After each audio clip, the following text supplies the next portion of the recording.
Hi, everybody. Welcome back into the Irish NFL show in partnership with our friends over at Pundit Arena.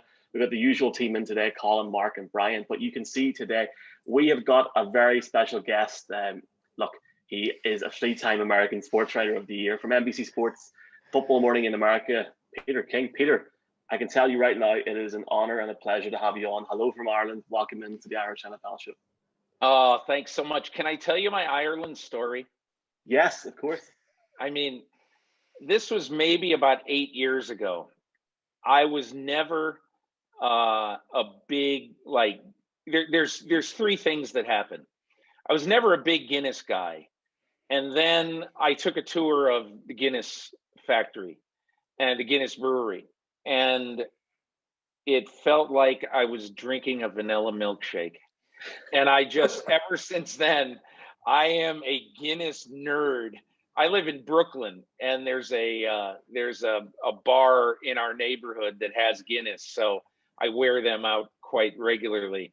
The two other parts of this story, when my wife and I visited there, I said, I really want to drive, okay? Because I've seen the pictures of, the villages in Ireland. And when we went there, we drove all through Central Ireland. We had the greatest time. And I said, I want to drive through Ireland. And so we did. And the most amazing thing is that anytime you would come close to another car, one of you would have to go off into the ditch, or into the peat, as they would say. And so I learned that, it was the first few times where a car is coming straight at you, you get a little nervous, but then after a while, it's just the way you drive. Okay. And then the last thing was,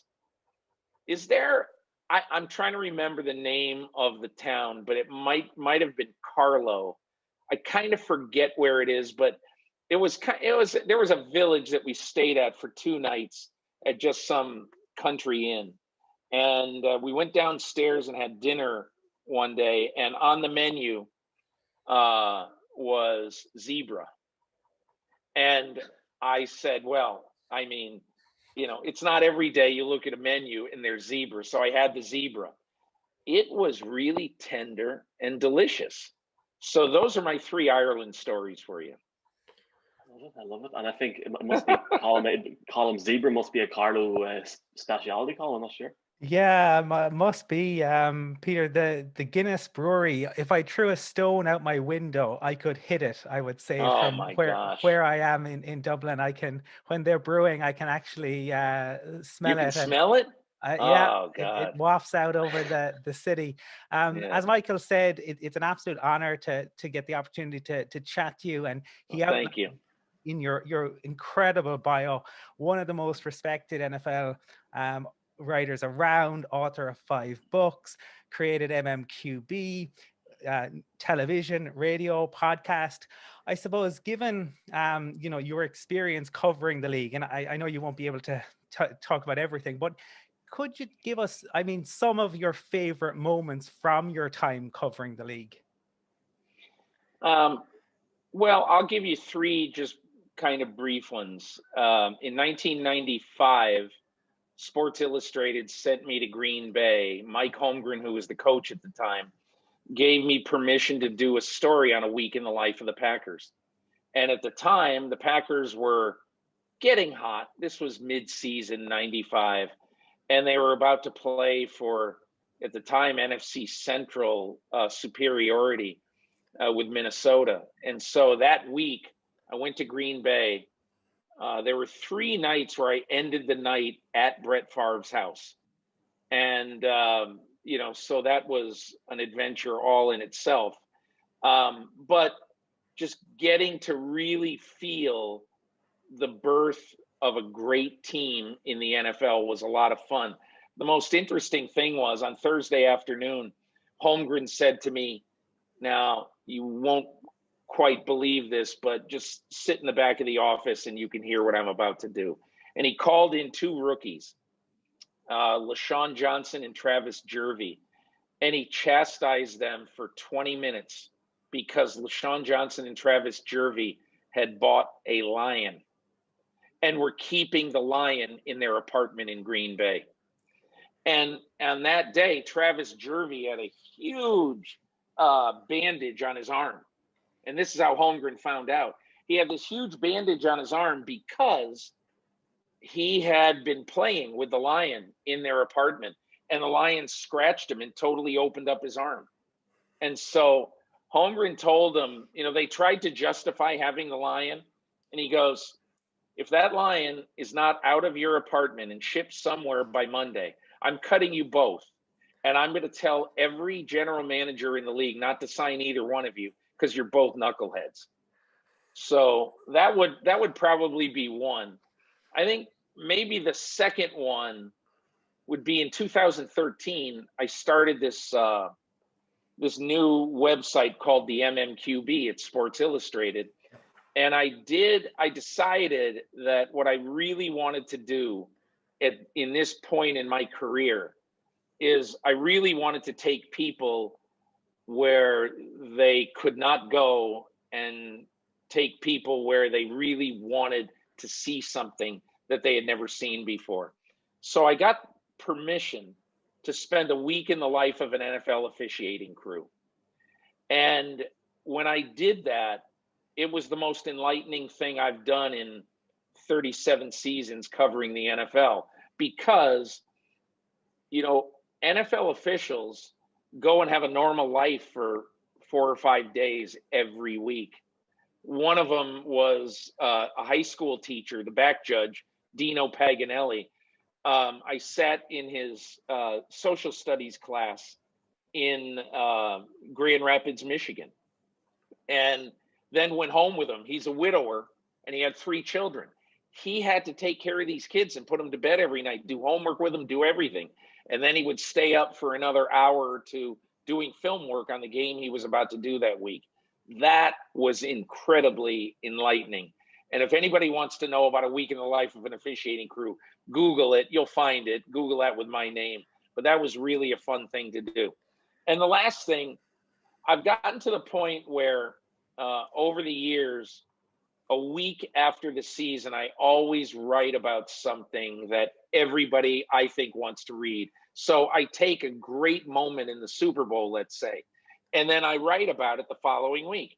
So after Tom Brady beat Atlanta, came back from 28-3 down, basically I texted Brady and I said, hey, this is what I do every year after the Super Bowl. I've done it with you once or twice. I want to spend an hour with you somewhere to dissect this this incredible comeback. And I said to him, basically, I want to record it because one day your son or whoever, future generations of Brady's are going to want to know, Dad, Uncle Tom, whoever, what happened that day when you played Atlanta in the Super Bowl? How in the world did that happen? So I don't hear from him for a couple of days. And finally, Thursday or Friday, he writes back and he goes, okay, I'll do it, 1 hour. And I said, I'll give you your choice. You can either meet me late Friday in Boston at my home, or you can meet me Sunday in Montana where I have, a getaway place. So which one do you think I'm going to choose?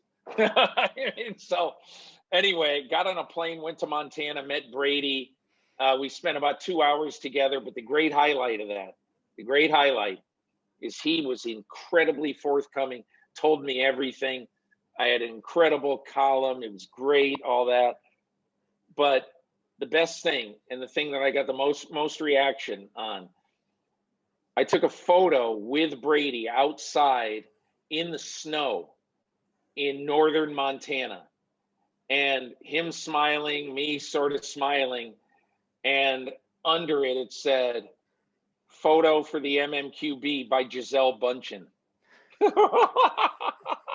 So anyway, those are 3 little banquet type stories that sometimes I tell when people say, what is it like covering the NFL? Peter, Mark is a Patriots fan, but that game still gives the other 3 of us nightmares. It was amazing, yeah. Yeah, just going back to your time covering the draft, and in particular the Eli Manning period in 2004, when obviously Eli didn't want to go to San Diego at the time, and they got the trade to the Giants. And obviously you would have had great insights from the Manning family. Over the past month or two, there's been discussions around when everybody thought it was going to be the Jets, and Lawrence potentially saying, I don't want to go to the Jets because of the troubles the Jets have had over the years, and they don't seem to run things in a manner that they really should. Yeah. And now people are even coming up with conversations around, will he even take the option to go to Jacksonville when he's selected? Just going forward, because we're going to come to the draft period soon enough. What's your thoughts on the whole situation there? See, I think the Eli Manning thing was,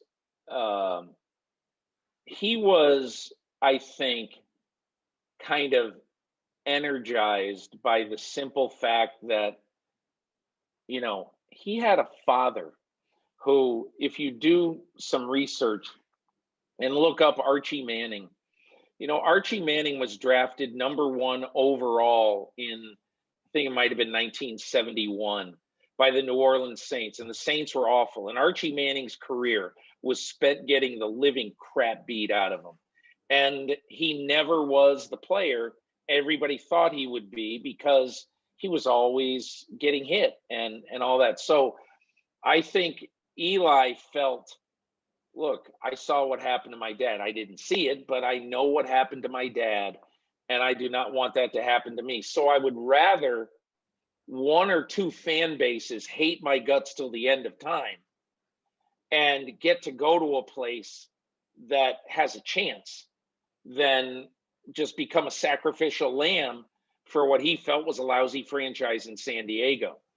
And I'm not sure that that was really valid, because, I mean, the Chargers were not at rock bottom the way that the Saints were, you know, in the early 70s. But in this particular case, I think it's going to be hard for Trevor Lawrence to, quote, call his shot, end quote, because I would argue with you that in today's day and time, if you were the first pick in the draft, is there any guarantee that next year the #1 pick in the draft is going to go to a team that maybe just had an off year but has some really good players on it? I doubt it.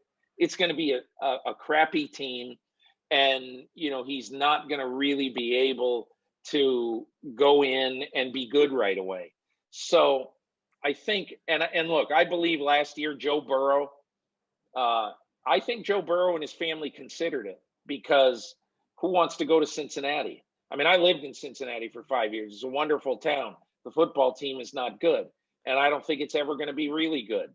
But I think that the way Trevor Lawrence looks at it now, he's going to cast his fate. He's a very religious guy, and I think he's going to say, God, I'm in your hands, and whatever happens, happens. So I don't think we're going to see Trevor Lawrence pull a power move and try to get traded from Jacksonville to somewhere else. I think the Joe Burrow situation was slightly different, because his family are close enough to Cincinnati. I think they only live in there. Yeah, but he didn't care. He didn't care. No, okay. He just didn't care. But you know what you say, Brian, the difference there, and what is very interesting is that, you know, if he, say, shot his way out of town and said, I'm not playing for Cincinnati, I don't care. If that happened, you know, his family and a lot of people would have said, Joe Burrow's a bad guy. And he's Joe Burrow is not a confrontational guy. You know, he's not a conflict guy. He's a strong-willed guy and an opinionated guy, but he doesn't want his family living 2.5 hours from Cincinnati and having everybody in his hometown say, there's the idiot who wouldn't play for, you know, our local team. Hey, Peter, you say who would like to go to Cincinnati? I tell you, Ben Roethlisberger doesn't mind going into Cincinnati too much. That's right. He likes playing there, rightfully so. Yeah, and it's funny you mentioned about the draft there. We had Ryan Leaf on the show last week, and he had a great line that he was the first rounder from Montana and that there have been more Mannings drafted in the first round than there have Montanians in the NFL draft That's in really history. funny. As you allude to, all three first picks, obviously. Peter, going back through all the history, I think one of the great things that we see and comes through in your articles, like the ones on your columns, like the ones you're referring to, I remember reading those at the time, obviously the Brady one, but the officiating crew one was fantastic. Fully recommend it to everyone. It was a great behind the scenes look, and what you created there at the mmqb.com and the great pool of reporters you pulled together, I think changed the game and advanced the game in terms of NFL journalism and reporting. But one thing I'm fascinated by is you've seen some of the beautiful moments of respect. You've seen the ugly moments, but you've seen the beautiful moments of respect in the game, the good side of the game. Personally, I remember you writing about Tom Brady in the 2018 AFC Championship game, waiting outside for Patrick Mahomes and waiting to just give him credit, give him props. And, a pitiful passing of the torch, somewhat, you would say, looking on it in retrospect. Looking at things in your whole career, are there any couple of moments or couple of players in particular that stand out for you in that regard? There's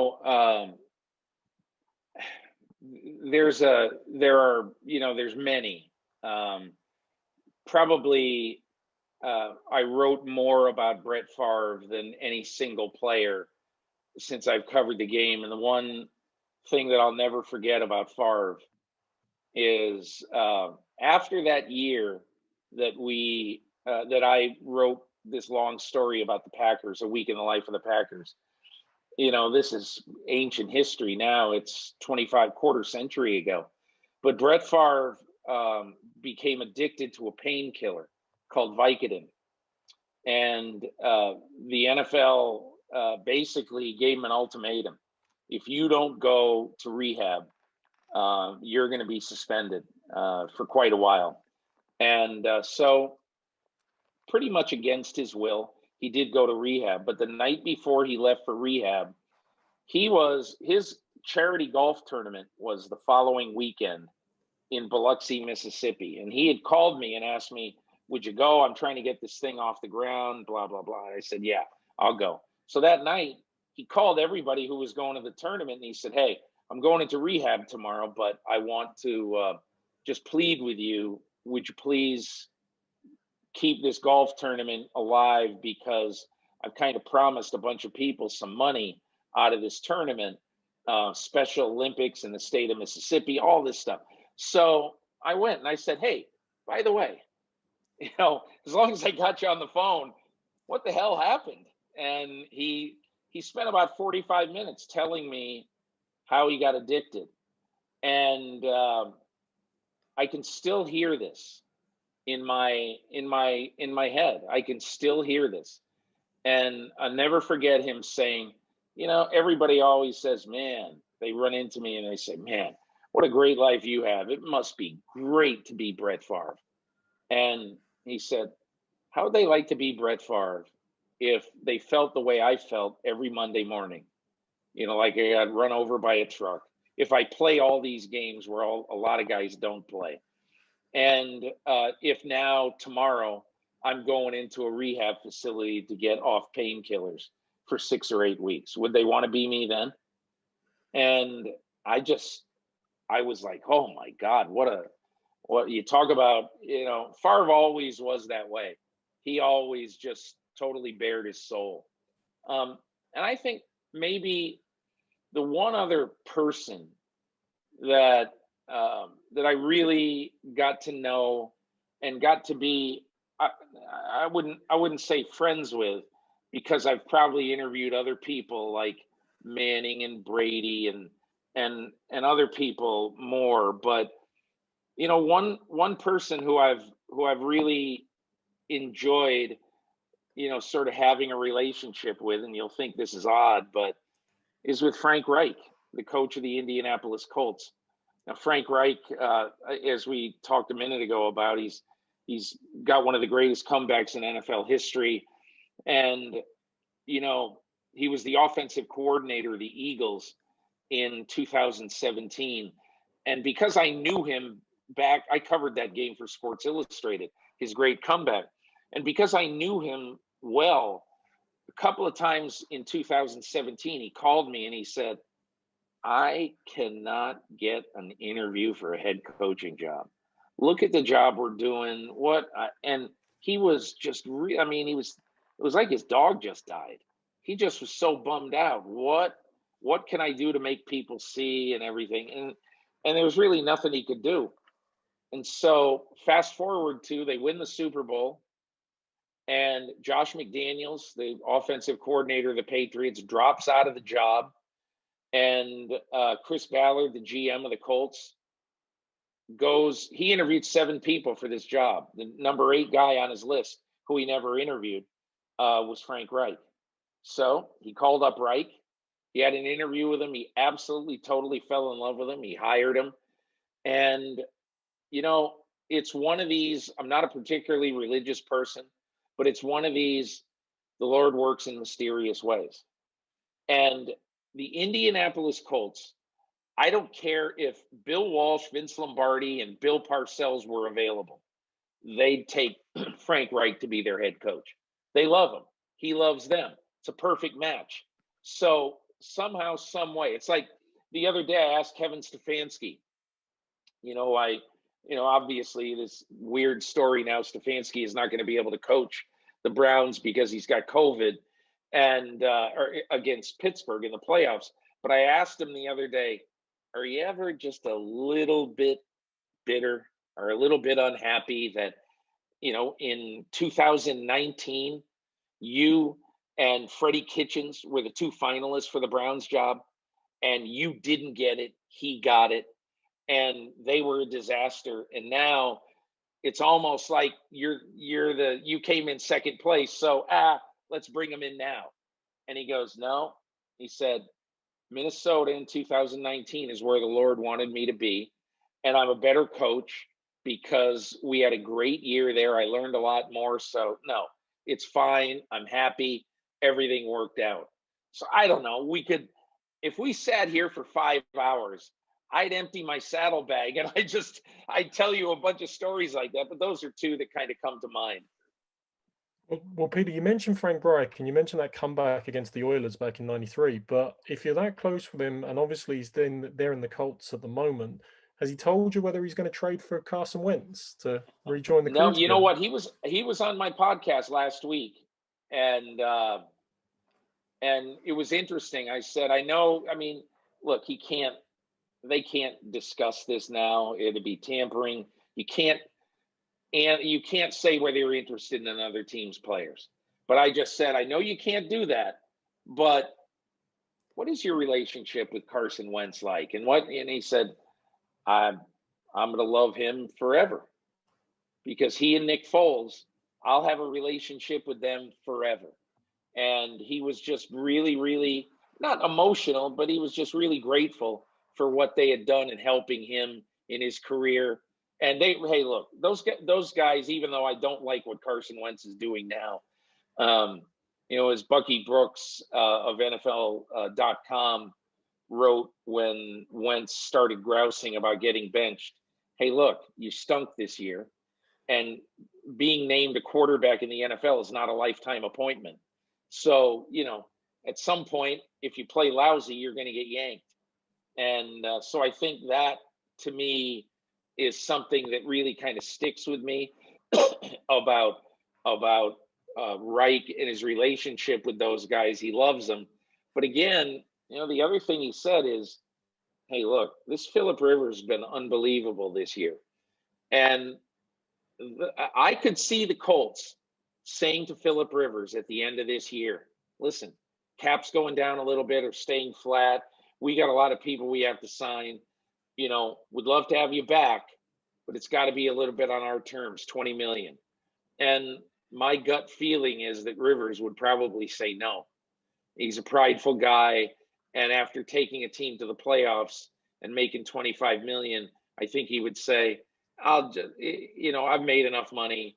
I'm going to go start coaching my son in high school football in Alabama, because that's what he's going to do with the rest of his life. He wants to be a high school coach till the end of time. So maybe not till the end of time, but for the next 25 years, let's say. So anyway, I don't even know if I answered your question, but I think there's no question Frank Reich and the Colts would be interested in Wentz if he shakes loose from Philadelphia. I think it speaks volumes, Peter. Your insight, your knowledge, your experience, and love of the game. I'm already coming around back again now, so I think we'll try very quickly and run around everyone again really quickly. But Peter, I hope you don't mind. This actually goes, it's actually an addition on to what I sent you the other day, because to be fair, it happened after I sent the question. It's in relation to the Broncos. I'm a big Broncos fan, so it's Colin. Obviously, Elway is now leaving as GM. That's one element of the story. Obviously, like an end of an era in Denver, just your thoughts on that. And then very quickly, secondly, obviously I'm biased. I feel like we've so many guys that are being overlooked for the Hall of Fame. However, a big year this year, Peyton Manning, hopefully. John Lynch has a good chance as well. But looking at guys like Randy Gradishar, do you think the time may eventually come for them, or is it just a waiting game? My feeling is that, Randy Gradishar and Carl Mecklenburg, they were considered many, many years, and now they're being considered, in the seniors committee. And I would be surprised if they, not ever, but I'd be surprised. You don't really hear about them being very hot candidates right now. So that's what I would say about them. But about the current crop, Manning's obviously going to make it. Look, I think this is John Lynch's 8th year of eligibility, and I definitely think he belongs. I think one of the things that happened, and this is, I think, going to be my 30th year voting for the Hall of Fame. And one of the things that happened is that for years, I'm not kidding, for 20 years, we all but ignored the safety position. And we owe the safeties in the NFL more. Like, I think Charles Woodson, who is a half safety, half corner, I think he's going to get in this year. But I hope that either Lynch or because I think Leroy Butler is also very deserving of being in as well.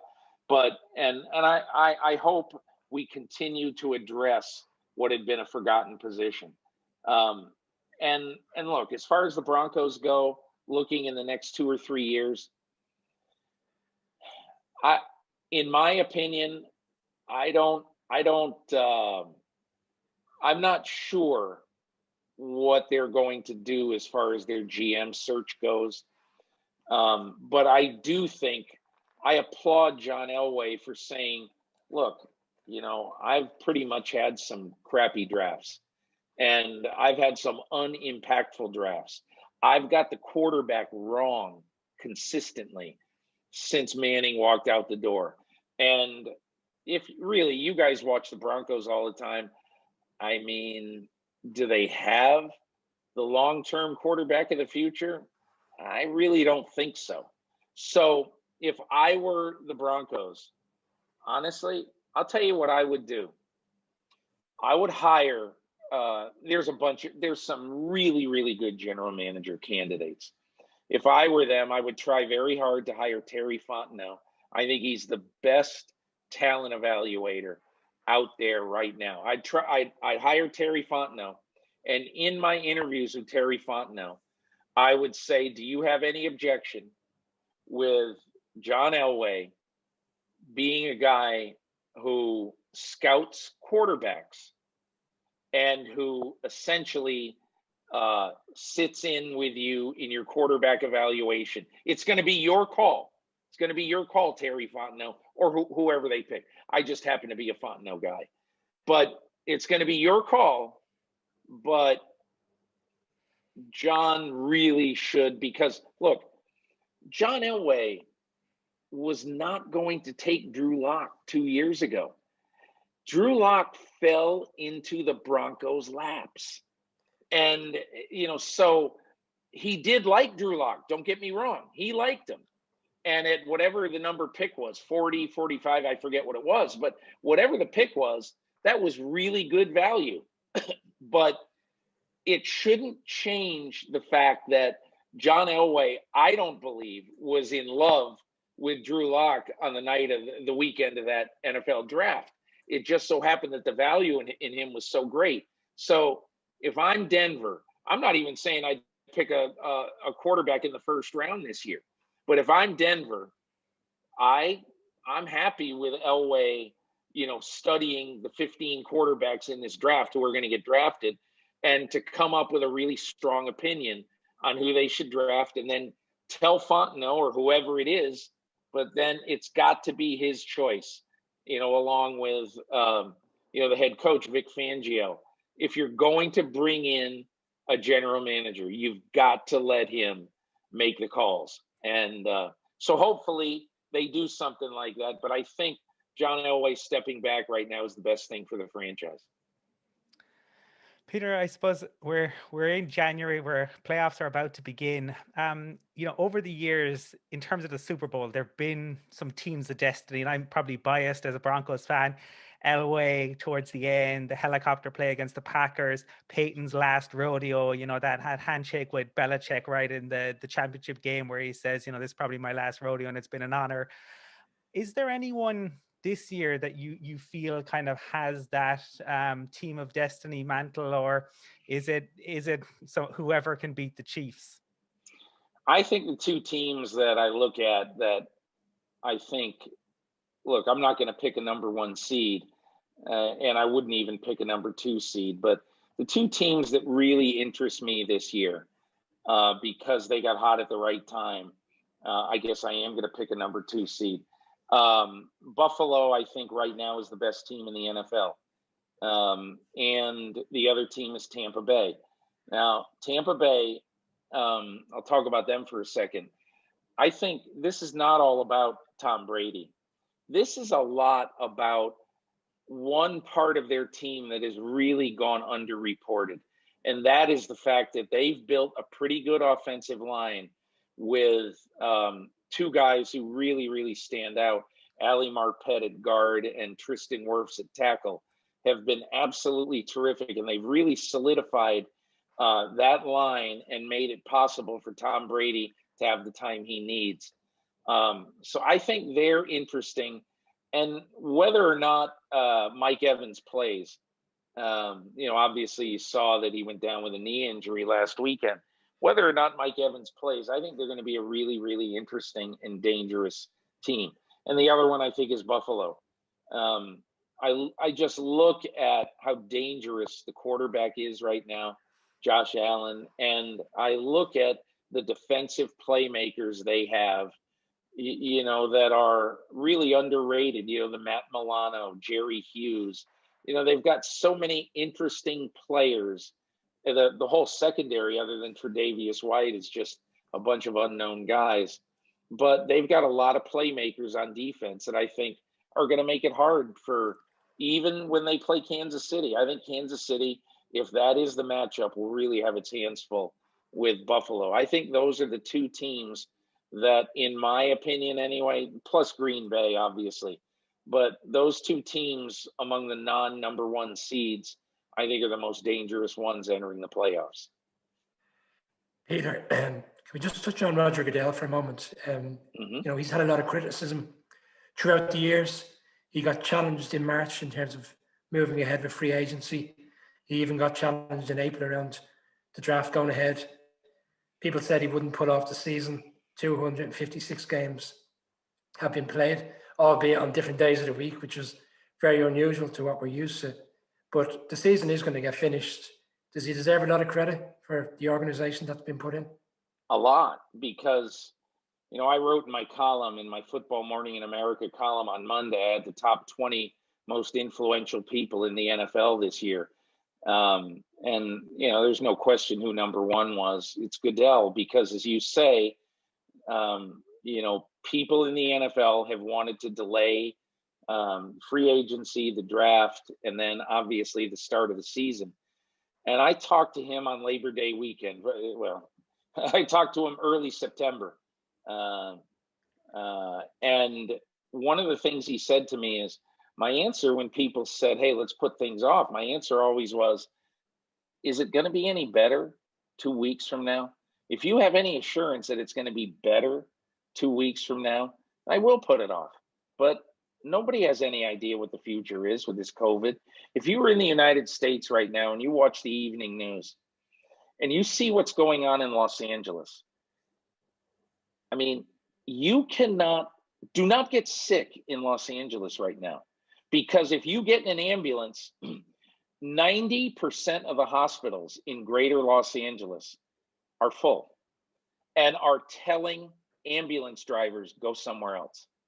So, and again, I don't mean to be Debbie Downer here or to make everybody, oh man, what a bummer. But that's the reality that Roger Goodell is lording over right now. That's our country. And our country is totally messed up. And so Roger Goodell is saying, look, we set out to do something at the start of this season. And what we decided to do right now is we are going to finish the season on time. I give him a lot of credit for it. And look, John Elway, I remember after the draft, PR guy of the Broncos said, hey, Elway wants to talk to you. So I talked to John and he said to me, hey, he said, I want you to quote me on this. I'm on the record. Roger Goodell has done one hell of a job. And I agree with Elway, and not just on the draft either. Everything involved this season. Peter, I'm going to give you one last point and then one last quick question, if you don't mind. Yep. On the one last point, Colin said he's a stone's throw away from the Guinness Brewery. I'm actually a stone's throw away from Croke Park, where I think you saw U2. Oh, yeah, I saw U2 there, man. That was incredible. Yeah, so, we have the best rock band in the world and the best beer. So you do. Beard nerdness this week, Peter, should be Guinness. It should be Guinness every week. It should definitely be Guinness this week. But one last quick question, and you alluded to the Chiefs and Bills there just a minute ago. Look, Patrick Mahomes seems like a bit of an alien. Let's just be clear about that. Not only for the stuff he's doing on the field, but the stuff he does off the field as well. Like there's the good causes he supports around Kansas City, his vocal support of Black Lives Matters, voter registration, voter awareness with LeBron. I mean, he married his high school sweetheart, proposing to her on the day he picked up his Super Bowl ring. He just seems like, he's too good, really. I mean, I'm really hoping you're going to tell me he pushes over old ladies or he steals candy. No, you know what? That's the thing. When people ask me, I'll tell them privately, who's a jerk and all that. Look, the NFL is in great hands with Patrick Mahomes, not just on the field, but I think off the field as well. Because look, as I wrote the other day, Patrick Mahomes and the Kansas City Chiefs split the cost at over $200,000 US to put in 25 voting machines at Arrowhead Stadium, and to staff those voting machines. At the time of the election this year, Andy Reid voted at Arrowhead Stadium, and I have my doubts whether Andy Reid would have voted. I'm not saying he's not a Patriot, but I'm saying that to Andy Reid, nothing else matters during the season than game planning on a Tuesday. And election day is always on Tuesday. I don't know that Andy Reid was gonna spend time, going out to vote on a Tuesday. But be that as it may, he did something that reverberated far away from football. So yes, absolutely, unequivocally, I can tell you, Mahomes, as they say in many places in America, Mahomes is a mensch. Yeah. Well, I mean, I know there's people who love us to ask you a million questions about LaFleur, about Breeze's last ride and everything. But I'll give you one last thing, Peter, on Mahomes. Jim Kelly told us last week, Mahomes doesn't have the best arm in the NFL. Justin Herbert doesn't have the best arm in the NFL. In his mind, and I'm not saying he's biased, but he might be a little bit, it's Josh Allen. And just wondering your thoughts on that one. Josh Allen's arm is unbelievable. Absolutely unbelievable. There's a few guys who've got incredible arms. I think Mahomes has an absolutely great arm. But I would agree with him. I bet, that Josh Allen could stand at his 20-yard line and reach the goal line, throw it 80 yards in the air. Not easy, but I bet he could do it. Maybe Mahomes could too, but I don't disagree with Jim. I would say this. So Drew Bledsoe, who I'm sure you all remember, was this guy, great quarterback with, at the time he played, like in the 90s, he had an incredible arm, and a lot of people thought it was the best arm in football. And one year he threw 606 passes for New England. And the next year at training camp, I was asking him questions about his arm. And at one point he said, Peter, he said, I bet I threw 20 passes last year, 25 passes last year that went more than, say, 30 yards in the air. And so the vast majority of passes we throw are going to be short, intermediate passes. Very rarely are we going to throw rainbows and try to hit somebody 50 yards down the field. So Bledsoe's point was that, hey, it's great to have a good arm, but if you're only going to use it 6, 8, 10 times in a year to truly throw the ball as far as you can throw it, who cares really? You know, it's so much more important to be accurate in the intermediate part of the field and to have the touch to do that. Justin Fields, the Ohio State quarterback, who's going to be a high draft pick this year, had this game the other day where, he threw 6 touchdown passes in New Orleans, and Ohio State killed Clemson. And so I remember thinking to myself, everybody's going to make a big deal over these long bomb touchdown passes he threw. And they should. They were incredibly good throws. But his best throw of the day was, I think it was either a 14 or 19-yard touchdown pass to his tight end in the back of the end zone. So the ball traveled maybe 25 yards in the air. And, so that is what's important to a quarterback. Can you throw the ball that you're going to have to throw 15 times a game accurately and with some zip on it when it has to be, and some touch and loft on it when you want to place it in a perfect spot? Those are the things I believe that are important for quarterbacks. Peter, you've been incredibly generous for your time, man, and I feel like we could talk to you for 10 hours. I'll tell you what, though, we will all buy you Zebra in Carlo, the next time you're over. Massively appreciate it. And I know we can find you on Pro Football Talk over here on Sky Sports NFL. I know Mark is a big fan of the show. Sorry, Brian's a big fan of the show as well. He watches it every other day. Him and Mike Florio and stuff. So thanks so much, man. Hey, no problem. Really enjoyed being on with you guys. Thanks a lot for liking